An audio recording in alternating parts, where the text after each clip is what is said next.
Alors bonjour à tous. Aujourd'hui dans cette vidéo, on va traiter de manière un peu spéciale la question de l'engagement des élèves en EPS. De manière un peu spéciale parce qu'on va la traiter en écrit 1, alors que l'engagement des élèves en EPS est plutôt une question qui retourne de l'écrit 2. C'est un sujet qui peut être difficile en ce sens, car il peut déstabiliser de nombreux candidats, mais pour autant c'est une thématique qui est d'actualité, qui l'a toujours été, et aussi récurrente dans les sujets voilà, qu'on peut poser au CAPES. Donc on va aborder la notion, on va aussi transmettre des connaissances pour apprendre à les mobiliser en copie. Et en fin de vidéo, je vous présenterai quelques sujets possibles qu'on peut retrouver sur cette thématique. Dans cette partie, on va caractériser l'engagement des élèves en EPS. Caractériser un terme du sujet, ce sont autant d'intentions qu'on va essayer ici de poser pour l'engagement et qu'on va essayer aussi de replacer pour d'autres sujets. Autrement dit, il y a des mécaniques, il y a des réflexes qu'il s'agit de prendre de sujet en sujet pour essayer de le décortiquer euh, de la manière la plus nuancée et la plus complète possible. Donc je vous encourage à reprendre ces intentions, ces mécaniques pour d'autres sujets. Commençons par parler des engagements des élèves en EPS. Quand on a un terme au singulier, souvent il faut l'entendre au pluriel.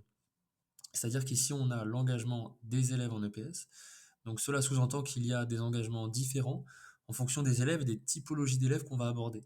Des typologies d'élèves fonctionnels qu'on peut réutiliser et qu'on peut utiliser donc au fil de l'histoire de l'EPS, ce sont des élèves filles-garçons ou les élèves aussi en situation de handicap. En effet, les engagements des élèves en fonction de si ceux-ci, ces derniers sont filles ou garçons, vont être différenciés. On peut retracer euh, ces, euh, ces engagements différents en fonction de l'histoire de l'EPS.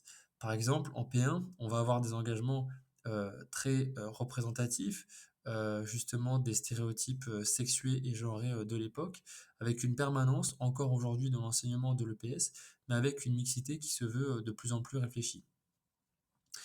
Deuxièmement, on peut se poser aussi la question de l'abandon du décrochage sportif et scolaire.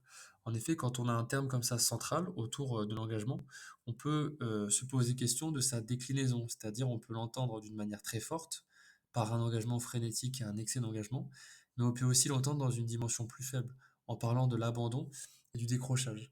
Ce sont des thématiques, le décrochage sportif et scolaire, qui sont très prégnantes aujourd'hui dans le monde de l'éducation, et ça peut très bien représenter une annonce, une accroche de partie pour le sujet, en parlant du décrochage sportif des adolescents ou scolaire, plutôt touchant les milieux sociaux défavorisés en lycée professionnel, donc en tendance. Troisièmement, on peut se pencher sur la manière dont les élèves s'approprient le savoir. Ici, on caractérise et on définit, on donne une manière d'appréhender l'engagement des élèves en EPS. L'engagement, ça renvoie à l'activité des élèves. L'engagement des élèves, ça renvoie aussi à toute l'activité qu'il peut y avoir en relation avec un objet d'enseignement. En effet, les élèves, ils vont agir, ils vont s'engager plus ou moins fortement. Ça a aussi cette connotation, l'engagement, une dimension quantitative autour d'un objet d'enseignement à maîtriser, à assimiler. Donc, cette manière de s'approprier le savoir, elle est plus ou moins active. Il y a peut-être en P1 une manière de s'approprier le savoir qui est descendante, qui est sous contrainte, au regard de la position des enseignants qu'on va aborder ensuite, mais il y a aussi une manière beaucoup plus active de l'appréhender, notamment lors des stages Maurice Baquet en P2, avec une pédagogie de l'enfant, où c'est l'enfant d'abord qui va s'approprier le savoir, et non pas l'enseignant qui va modéliser, démontrer des gestes à reproduire. Non, pour l'élève, on est plutôt dans une appropriation active. Donc le positionnement des enseignants, c'est aussi quelque chose qui permet de questionner l'engagement des élèves. Est-ce que l'engagement des élèves il découle de ce que l'enseignant demande systématiquement? Est-ce que si l'enseignant a une position plutôt verticale, hiérarchique et descendante, est-ce que l'engagement des élèves va être plus ou moins sous contrainte? Donc c'est à questionner aussi en fonction de la relation pédagogique, qui est un indicateur qu'on peut utiliser pour caractériser l'engagement des élèves en EPS. On peut aussi parler des supports, car les supports ont pu être des moyens pour engager les élèves, donc par rapport à un sentiment de lassitude. On peut penser au sport qui a été introduit en P1 contre les gymnastiques, mais on peut aussi penser aujourd'hui à la gymnastique et à la danse, donc plutôt des activités artistiques qui visent à promouvoir une éducation artistique pour tous les élèves à égalité. Enfin, ou pour s'approcher de la fin, il s'agit de discuter de l'engagement au travers des scènes de l'EPS. Donc ça, c'est une intention qu'on peut retrouver à l'échelle de plusieurs sujets, de tous les sujets même. L'engagement des élèves en EPS ne va pas se caractériser de la même manière selon si on parle des pratiques de terrain, c'est-à-dire les enseignants, de si on parle de l'institution, donc la facette institutionnelle, les textes officiels qui régissent l'EPS, donc qui posent une manière de faire s'engager les élèves en EPS, et aussi les concepteurs qui, eux, vont promouvoir des manières d'engager les élèves de manière différente de ce que les enseignants de terrain peuvent faire ou des textes officiels. Qualifié en quantité d'engagement, on l'a vu. On peut ici, par exemple, aussi utiliser des pourcentages avec les groupes physiologiques en P1 pour vraiment décrire en quantité l'engagement des élèves.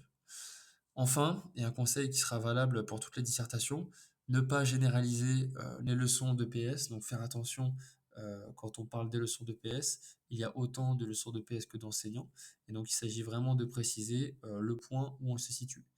Et ne pas angéliser la P3, car la P3 n'est pas la version définitive de l'EPS d'aujourd'hui et de demain.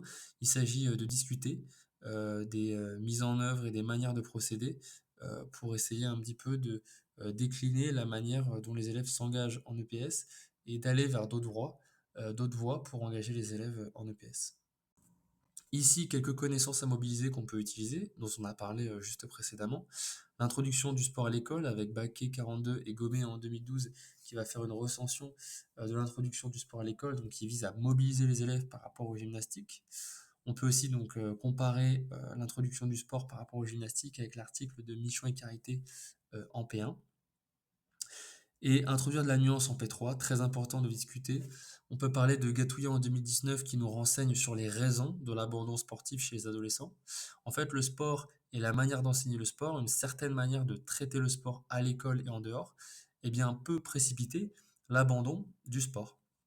Autrement dit, si on ne fait pas attention en tant qu'enseignant ou en tant qu'éducateur sur les manières de transmettre le sport aux élèves, eh bien, on peut alimenter une relation négative à la pratique, en tout cas qui va précipiter cet abandon du sport, notamment avec une manière contraignante de faire les choses. Donc, pour plus de précision, je vous invite à lire l'article euh, de Gatouillat dessus.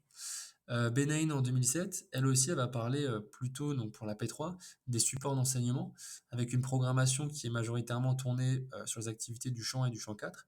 Et on peut se poser question des élèves qui sont engagés par là, et de la manière aussi dont ils sont engagés par ces activités. Dans cette dernière diapositive, je vous laisse deux sujets sur lesquels vous pouvez réfléchir ensemble ou à plusieurs. Vous pouvez très bien faire une analyse et essayer d'établir un plan avec des parties à remplir, ou bien écrire une introduction, une partie ou un devoir complet si la motivation est présente. Bon courage.